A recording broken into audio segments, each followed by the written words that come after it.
So ngayon ang topic natin is kung paano ako kumita sa TikTok. Okay, TikTok. So ganito yun guys.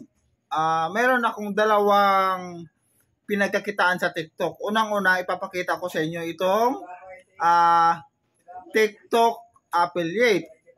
TikTok affiliate, ito po yung mag-promote ng product. So ito po yung account ko. Ayan. Meron akong 184,000 followers. Tapos ayan po ang TikTok account ko. So i-click ko itong basket na yan. Then punta ako sa TikTok shop. Loading. So sa loob ng 7 days guys, meron akong benta na 6,490. Tapos estimated commission ko is meron akong 538 pesos. Yung 538 pesos is sa akin po papasok yun. Okay? So paano ako nagkabenta ng ganito? So ganito yan guys. Halimbawa, ayan, pakita ko sa iyo. O ito. Ayan. Products po yan is nag-promote ako ng charger.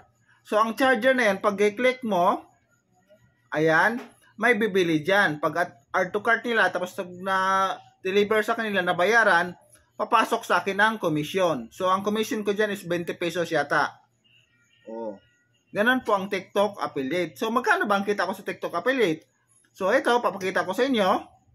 Earnings ko, meron akong 2,643 pesos. Ayan guys, yung 2,643 pesos, pwede ko na i-cash out yan. Dito sa TikTok affiliate, kahit anong oras pwede mo na i-cash out. Hindi katulad dito sa Facebook, kailangan mo magantay ng isang buwan. Dito, basta pumasok na dyan sa earnings mo, pwede mo na i-cash out yan. Yan po ay direct na sa GCash ko kung gugustuhin ko. Pero, hindi ko muna kinash out, inipon ko muna. Oh. So, ano bang requirements dito sa TikTok affiliate?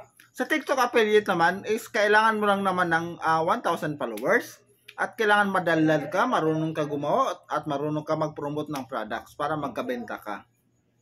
O, kasi pag makabenta ka, doon ka kikita, doon ka magkaroon ng komisyon. O, di ba? Napaka ano dito?